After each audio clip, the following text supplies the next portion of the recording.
Welcome back to Clydesdale Media, where we bring you the best from the world of CrossFit. Podcasts, news, special interest, health, fitness. If you like what you hear, hit that subscribe button, hit the notifier so you're the first to know when we have new episodes. Sit back, relax, and enjoy the show.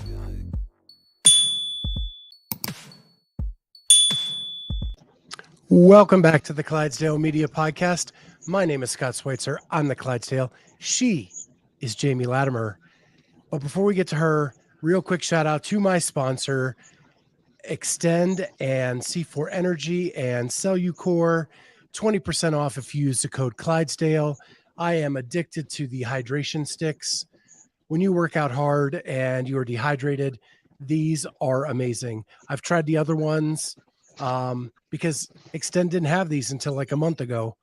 Lemon lime, strawberry banana, and raspberry lemonade. They're not too salty. They're not too sweet. They're just right.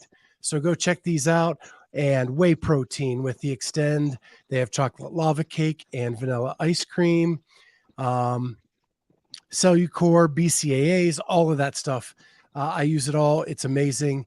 Can't wait to get to my guest, but go to officialextend.com or cellucor.com. Use the code Clydesdale. Get at least 20% off.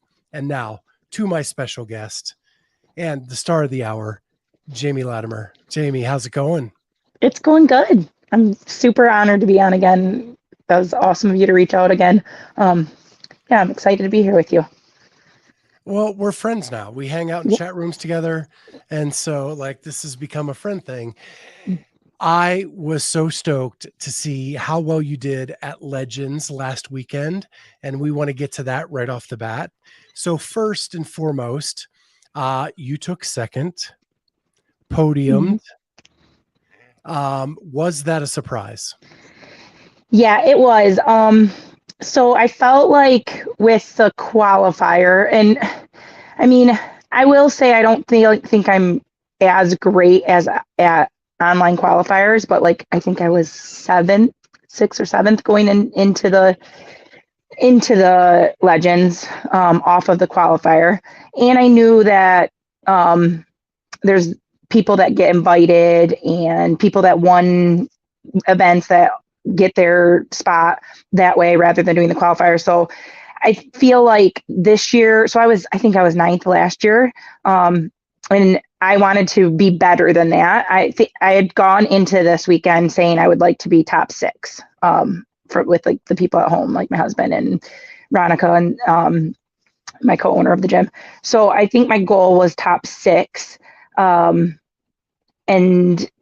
that was all obviously the week before. So before I'd even seen any workouts, I had a goal of top 6. And then I saw, and I always tell everyone, it's going to be completely program dependent because that's just how things are with me.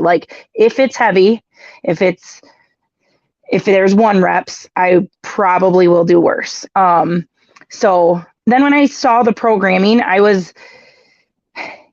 there wasn't anything, I shouldn't say there wasn't anything, but there wasn't a workout that I was I can win that one.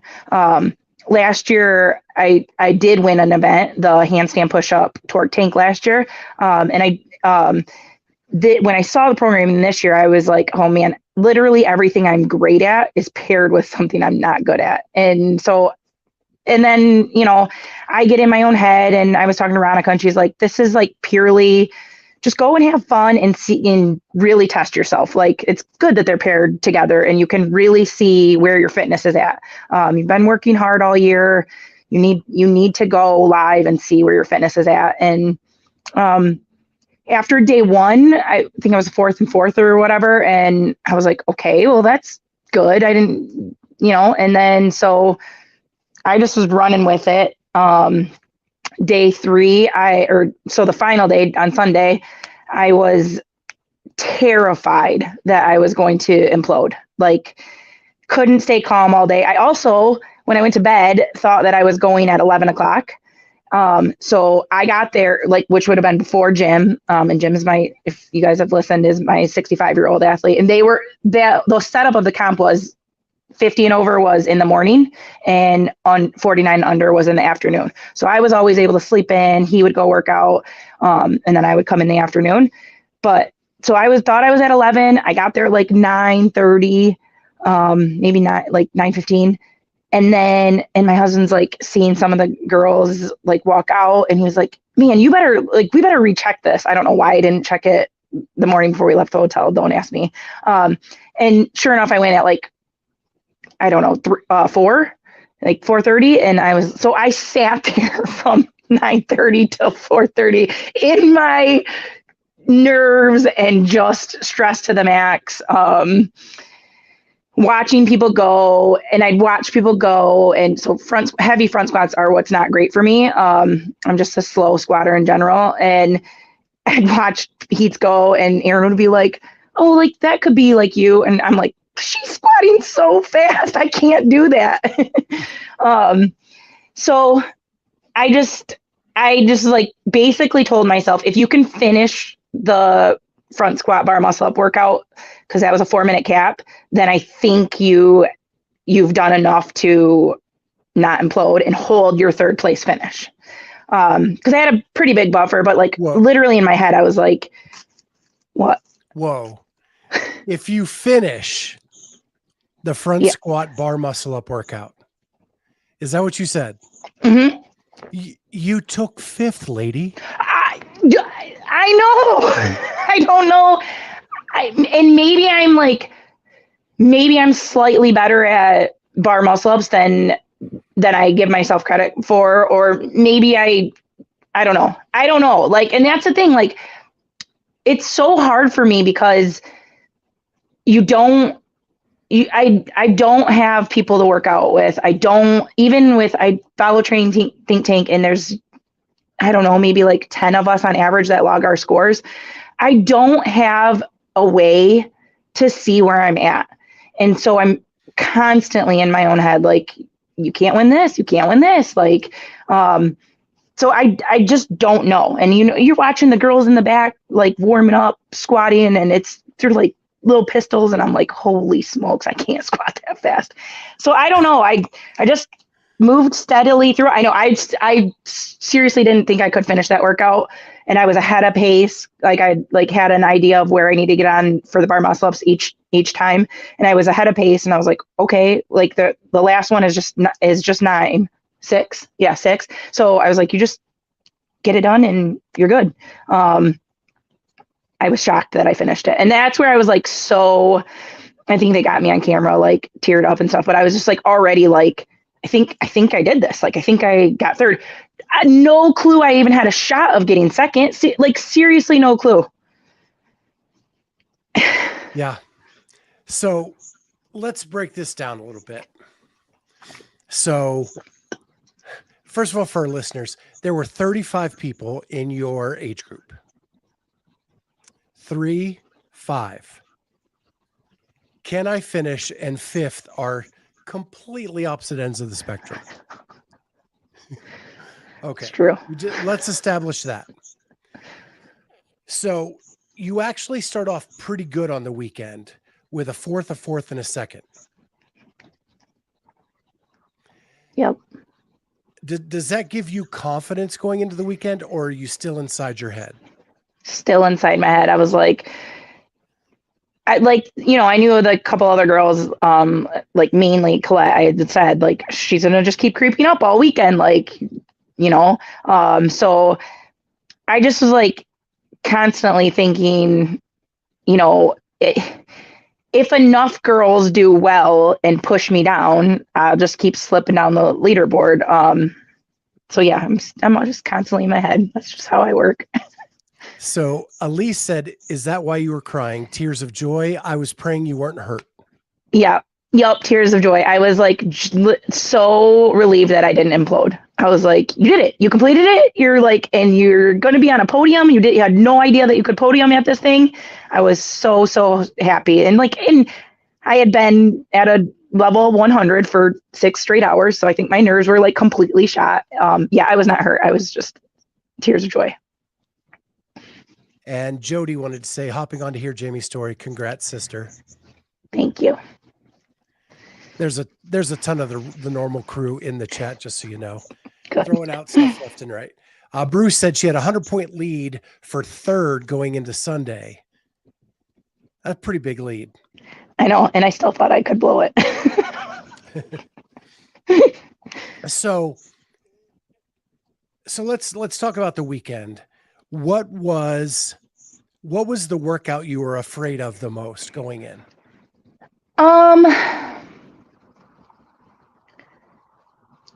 Probably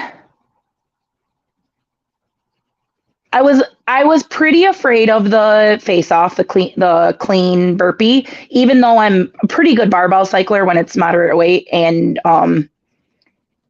pretty good at burpees. I knew how bad it was going to hurt, and that's one of those.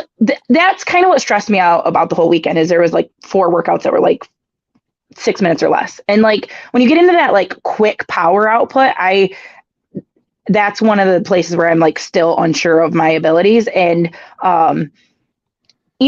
literally 2-3 seconds could have separated 12 people, and so like if I don't know, if I get a no rep, or if I don't know, like red line in the round of 21 on that, and have to start like stepping my burpees, it's over. You're going to get 15th, 16th place and you're done. So like managing how hard I went out in some of those, and it's hard to do because it's like 3-4 minutes. You're like, well, you have to go 100%, but you can't go 100% and fade off so much that you lose 10 spots because you lost 2 seconds, So those workouts really stressed me out. So I was really nervous for the clean one. And then I would say I was probably next most nervous for the bar muscle up front squat, just because of front squats for me. So clean, the CJ workout with the power cleans and the burpees, you took third. Yeah. And then I think this is a testament to who you are as an athlete.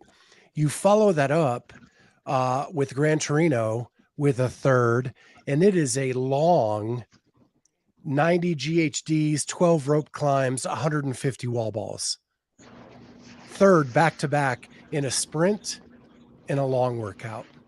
When you look back at something like that, that's got to feel pretty good. Like that you can, it's not about the time domain for you.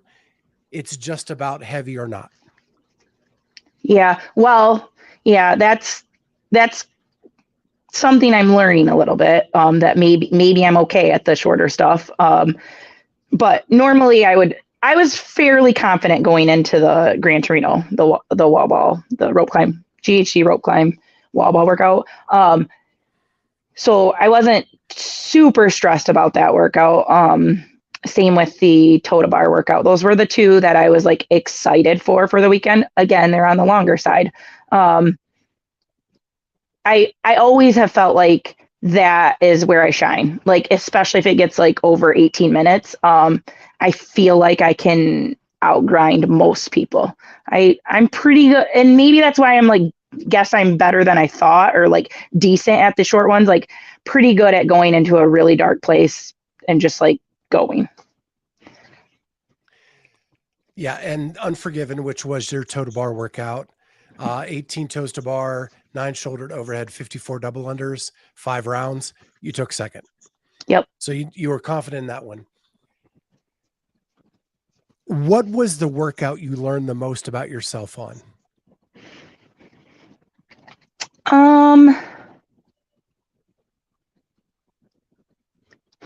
That's a really good question. I'd say I don't know if I learned, like, I don't know, that's tough, because I'd say I learned a little bit about the machines and the first workout. But that's sort of unfair because I am an endurance athlete. And I think partly that had an endurance aspect. So I knew I could hold on. I still was extremely nervous for that one, just because clearly, like, your bigger power output athletes, you are going to do better on machines. For me, that was a managing the length of the workout and being able to still hold it together on the ski. I noticed that's where a lot of people fell off, was the ski erg. And I was still like able to hold my paces there. So I felt like I was like all of my machine work has paid off a little bit. I learned a little bit there. And then,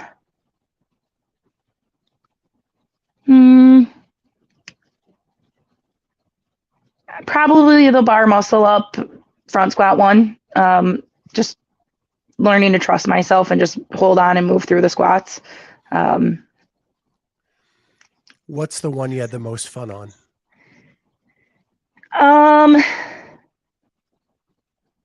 Probably Unforgiven, the total bar one, because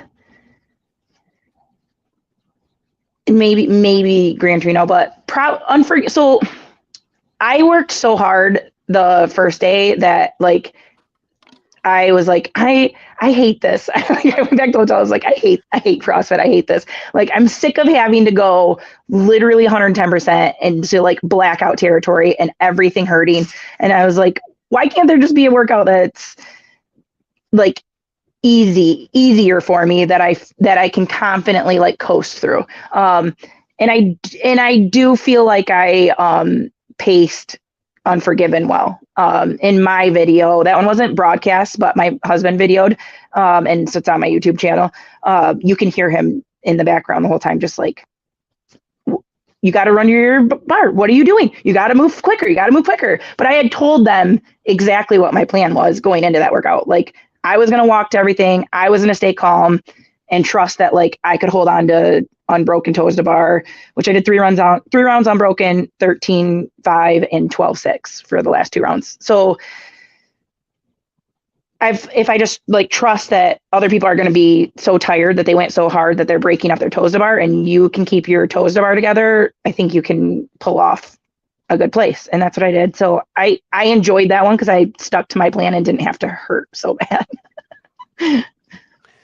So Bruce is saying you were so consistent the whole weekend. And he does agree with you. CrossFit does suck. It doesn't. I love it. It's just like day in, day out. Like, you just don't want to hurt that bad 2-3 workouts a day, you know? So then Elise is copying my notes, quite frankly. She has a question up there that I actually have on my board. So I'm going to wait to get to that. Okay. So you finished the weekend. You're in second place. It's a surprise because you just wanted to be top 6. And when I look, I have 2 questions about the leaderboard. Amy Morton, holy crap. Mm-hmm. She was impressive. Yeah. Like Tia impressive during this weekend. Yeah. So do you think that is attainable? For me? Yeah. I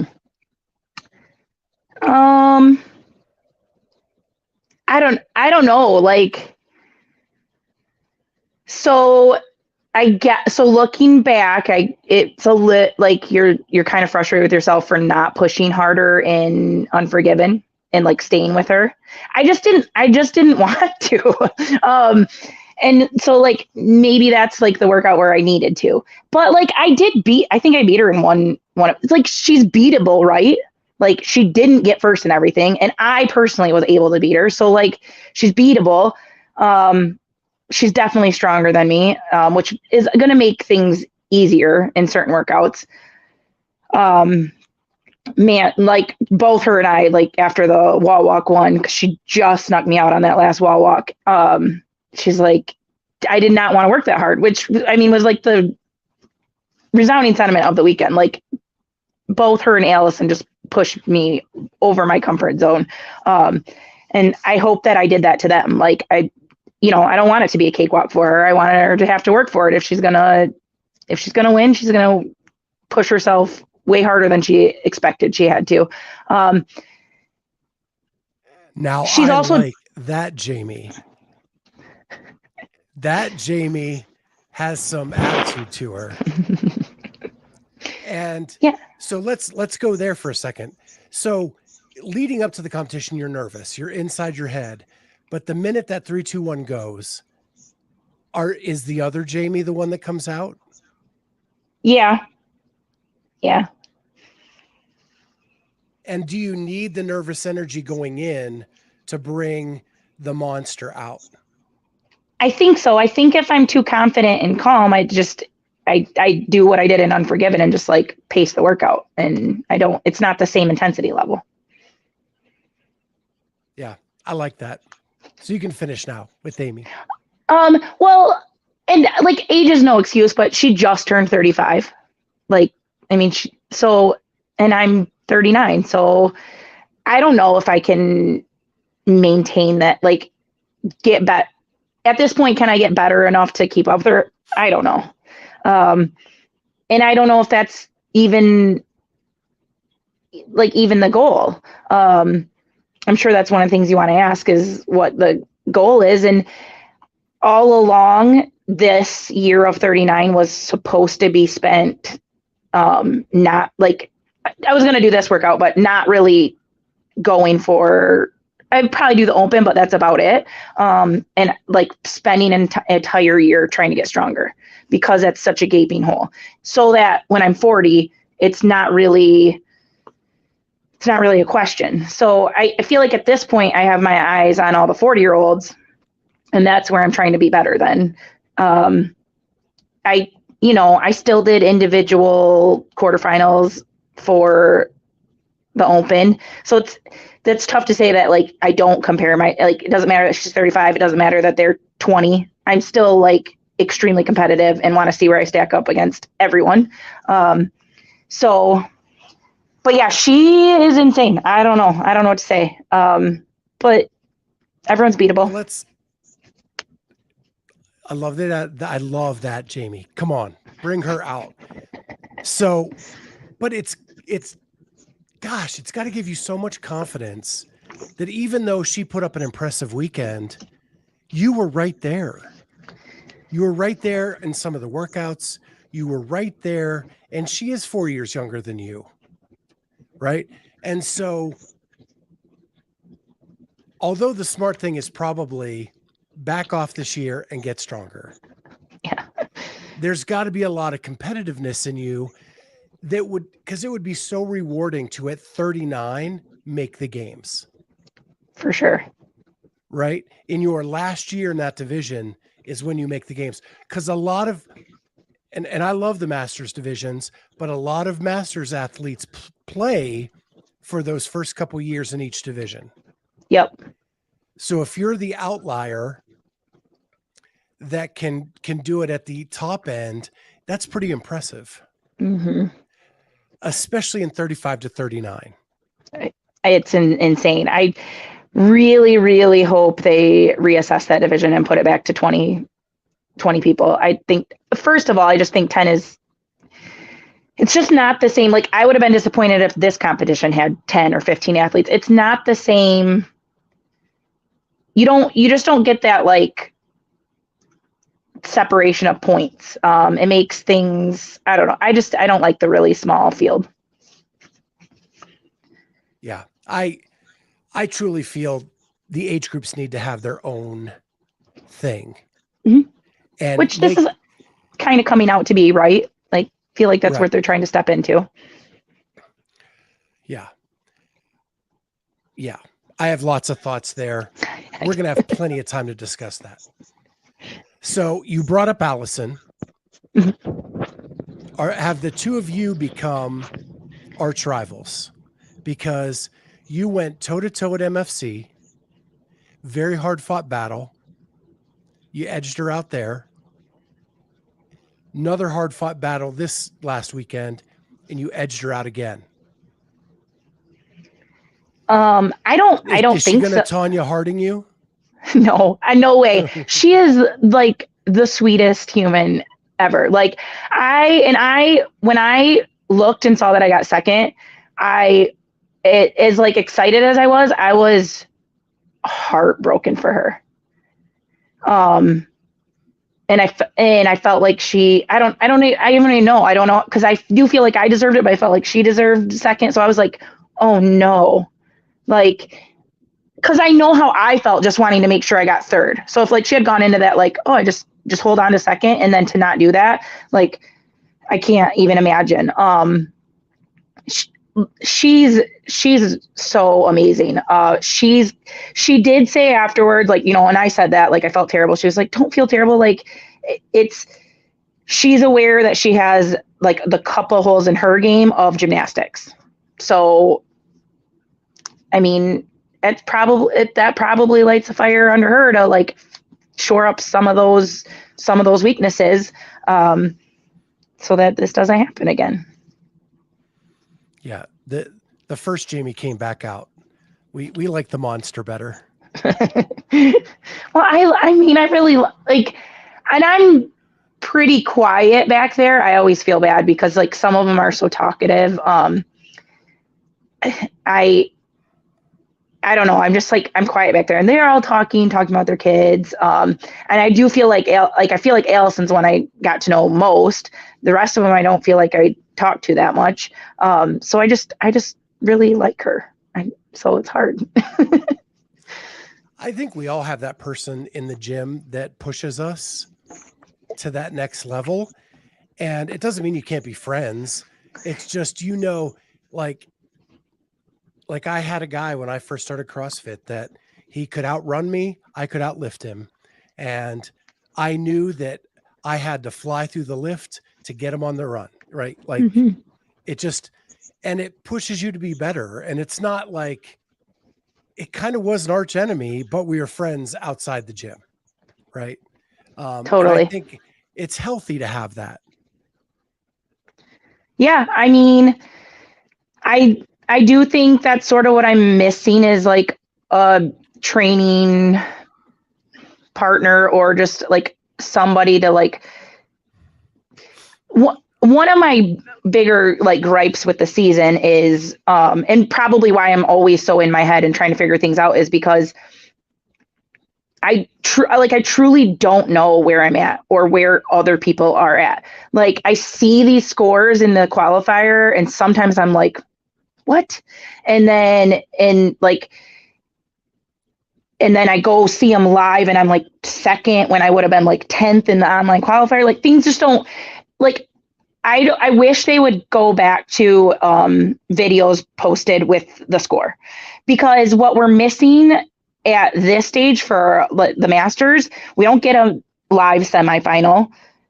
So other than seeing only 9 35-year-olds went to the games. The 10th one didn't show up. Other than trying to find their footage and watch those 9 athletes, and then seeing these athletes here at Legends or Masters Fitness Collective, I have no idea where I stack up with people. I see a couple scores in leaderboards, but you don't get to assess people's movement or like how they break this up. Like, what pace did they go at here? Did they do everything unbroken? And like, I'm super type A with that. Like, I analyze every workout before I go into it. I'm like, this is the absolute best score that could happen. And there's scores that I see that I like can't fathom. And I want to be able to see what they did.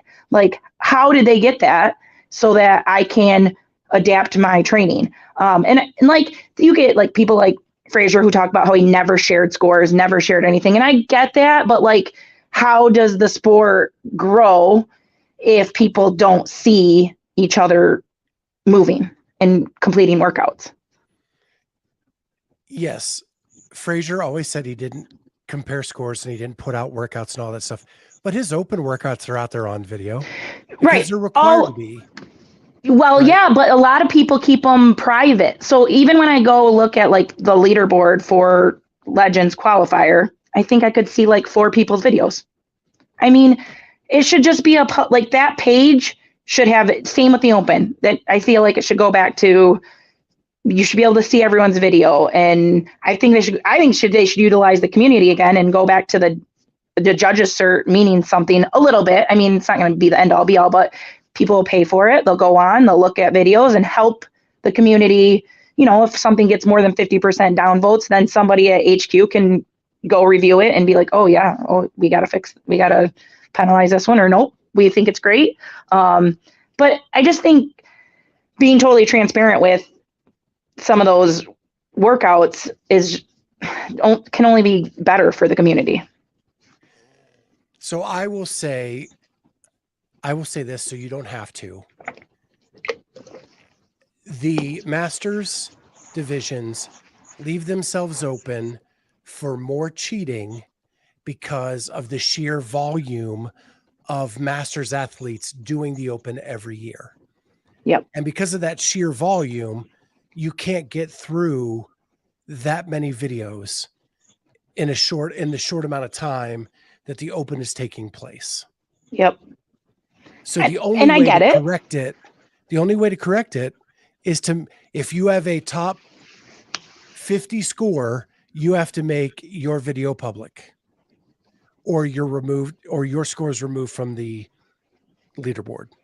Right. You should be videoing them anywhere, right? So you should be able to share it if you got to talk. Yeah, I 100% agree. Mine are all public. People can go look at everything and judge the crap out of me. Right. You were the only way I could watch Thursday and Friday, because your husband was my commentator, my cameraman, all the above. Yeah. That's the only way I could watch, was on your YouTube channel. Yeah. Yeah. And I actually was going to try to stream some more. I got one of the 40 to 44s on there, but yeah, I should have recorded more, because we didn't know that going in, that Thursday and Friday weren't going to be recorded or streamed like at all. So we were not prepared for that. I would have brought like a tripod or something for him. He gets super stressed about videoing. Yeah. Yeah. Well, listen, tell him anything is better than nothing. Absolutely. Yep. Yeah. I was just glad I got to watch some of it. Good. So now I'm going to get to Elisa's question. And that is, you did the MFC, you did Legends. The two events, where did you have more fun?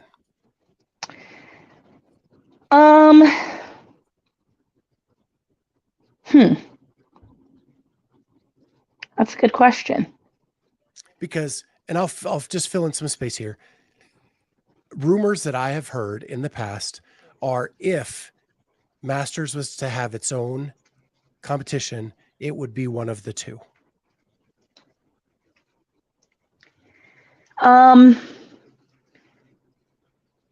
So I don't ever want to talk bad about a competition. I will say, I felt like last year's Legends was a better production.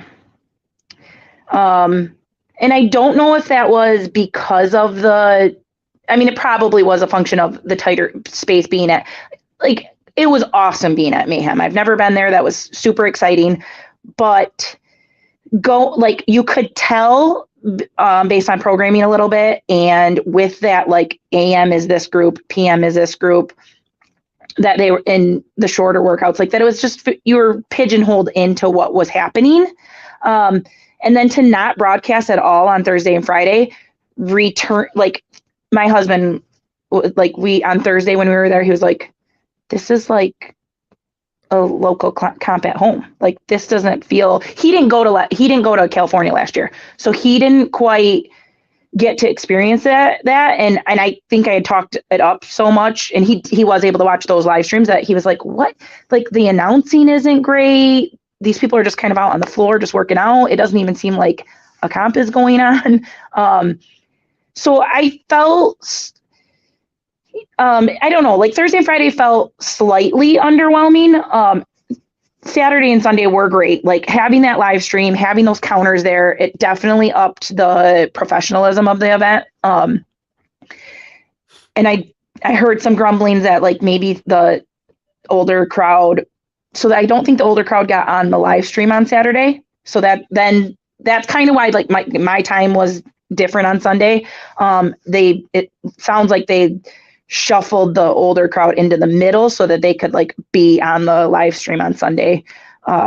So I don't know. I just think I don't know what the plan was there, or if they were late. I thought I had heard that maybe they just couldn't get the feed running Saturday morning, and that's why the older crowd didn't get broadcast. I don't know. But yeah, I think you need 4 days, because I think overall volume and recovery is one of the biggest things to test. So in that vein, I prefer Legends. because they give you the 4 days. Also, there was like 11 or 12 workouts last year at Legends. And I think that was a function of having the whole day and being able to go through. So I think we had 2 days of 3 workouts. We only had the 1 day of 3 workouts this year. So, I'm somebody who wants more. So I would have liked another workout or one more longer workout. But they both did great. I, of course, loved the programming at Masters Fitness Collective. But I do think that programming in general for Legends was, I'm sure there's going to be somebody who complains, well, there wasn't something heavy enough. But you can't, that deadlift was pretty heavy and that front squat was pretty heavy. I did hear a lot of people say, like, it's a heavy barbell. Sure, there wasn't a 1 rep max, but I think it would have been, I'm guessing the reason there was no 1 rep max is because of the format, the setup in that gym. It was a very small warm up area. And you were only like kind of given, it didn't get adhered to so much, but had it been a 1 rep, I think it would have been adhered to more. You were supposed to only go in there like 30 minutes before your heat time and start warming up. So I can only imagine people trying to warm up for a 1 rep and then jump on the floor. And I always think, especially for like 50 and over, that it's like, do we need to see them like trying to get this snatch up and like possibly hurt themselves? Like, I don't think it's the greatest programming to do 1 reps for that age. So I was thankful. What was that? I'm 50 and over. Sorry. It's because in my mind, I'm telling you, I think I'm like 25. So I just, those old people. It's the one trick I got, Jamie. You can't take it away from me. That half the game is just outlasting everyone, right? That's what I tell Jim. You just keep showing up. You stay alive and keep moving. You'll be up there. All right. So production wise, all right. So we have the 2 comps, right? I have so many questions. I'm trying to sort it out. So I've been to Mayhem. It was hard to see. They had it so kind of disguised. It was hard to see where they put everything, even if you've been there before. So it looked like the Endless Ergs were in their new Mayhem athlete area. Yes. That is correct. Then there was another floor in the main area. Was it off the turf and closer to the balcony like thing? So the balcony would have been where the cameras were. So like where we did rope climbs were like the absolute opposite side. So if you were doing a rope climb and like facing out, you've been facing the balcony. So yeah, it was just off the turf. That turf was basically open for like sitting. And that's where all the athletes like had their bags and stuff. So basically like if you weren't competing or you were there earlier and you were just kind of sitting and resting, you were over on the turf. And then there was a small, almost like a cool down area, a small rig with like 5 or 6 assault bikes. Well, they were like the air assault bikes. Just outside, so just in front of that, just outside of the coffee shop. And that was sort of like a little cool down area. And then it was just like fenced off for the main floor. And that's where you would have saw the workouts that were for coverage, like Gran Torino and Unforgiven. Yeah. So for when they held the Mayhem Classic, the floor ran start line. Well, there were stands against the coffee shop. Oh, okay. And then with like a little walkway to get up to the loft or the balcony. Okay. And then the start line was in front of the stands and went down, not all the way to the wall, but probably 25 meters short of the wall. Was that similar or different? No, so that would have been turned 90 degrees. Okay. So you were going toward the turf. And where you put, instead of up against the coffee shop, you were up against the balcony to the wall. Yeah, well, so that was sort of the walkway. Under the balcony was the walkway. So that would have been the start line. Okay. And then you went back towards the wall. So so it's an L, and they were in the different part of the L than they were for Mayhem. Yeah. Okay. So I'm sure this is riveting conversation for people who've never been to Mayhem. So we'll move on from that. That was just my own edification. So you win Masters Fitness Collective. You come in second at Legends. Other than Allison, a pretty diverse group of athletes at the two comps. What do you feel prouder of? I would say Legends. Yeah.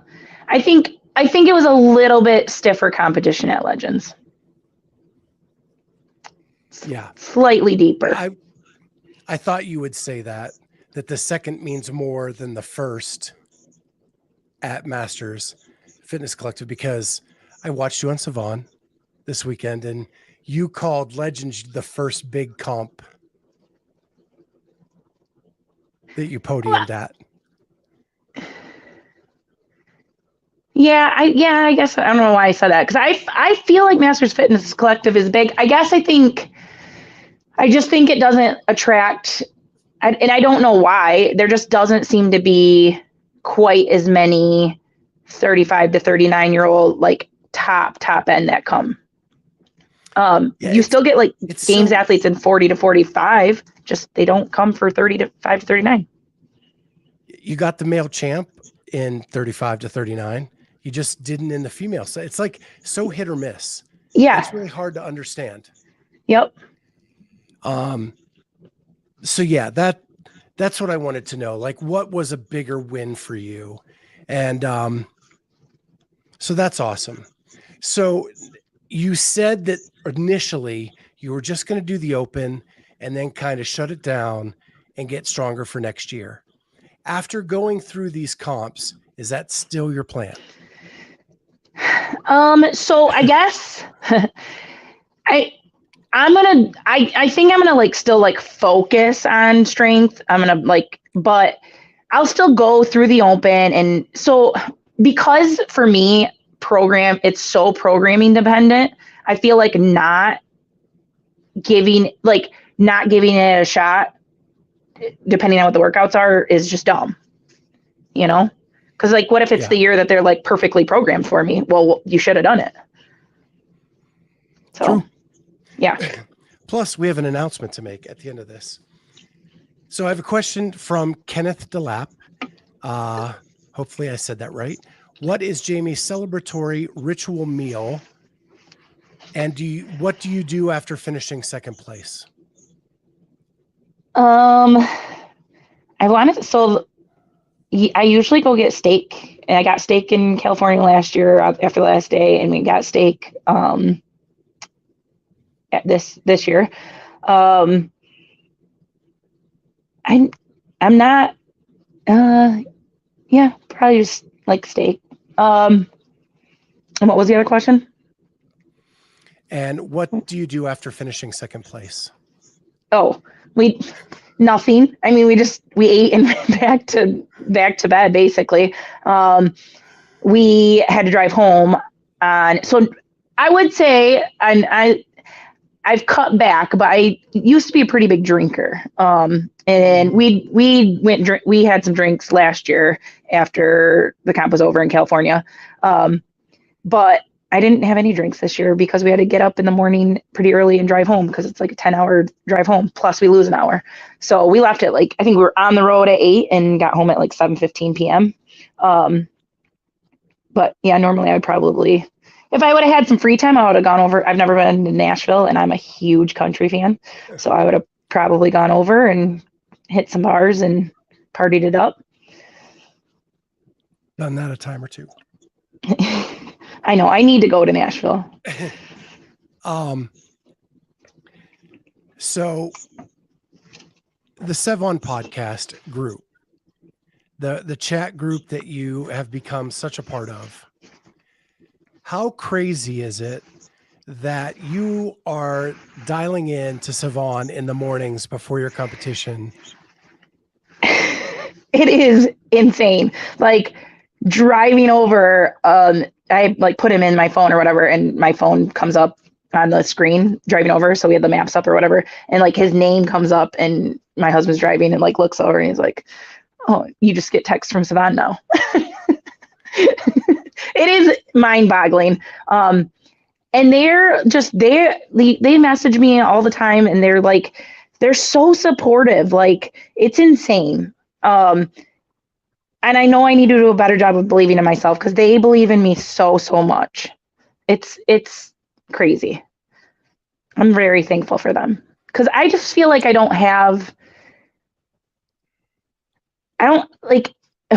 one of the things I was watching with Sydney McLeish and her talking about like the coaching staff and having all this, like, I'm so curious, like what these like higher end athletes do. Like, how do they get there? Like, I can't afford a one-on-one coach, and I don't know how else to have somebody in my corner who truly believes in me and like talking me through some of this stuff. It's just constantly in my own head. So like, I just don't know how people get there. Like, you know, my little Savon group believes in me. So that's going to have to be enough for now. I think doing what you're doing right now is getting you to a place where maybe you won't have to pay, but it's doing the work, which you're doing. And I think that's why people are attracted to your story so much, because you weren't a name in the individual division. You put in the work and got here. And the comments that are coming in right now, just so you know, she's our champ. We love you, Jamie. We all believe in you, Jamie. We're all here for you. I'm not crying. You're crying. They're sweet. Those are all the stuff that are coming. You just keep putting in the work and keep putting in these performances, and it's all going to happen. Like, and I just think it's like, I have goosebumps right now. Your story is so cool that you have done this. Elise has another question. Let's get to not crying for a minute. Okay.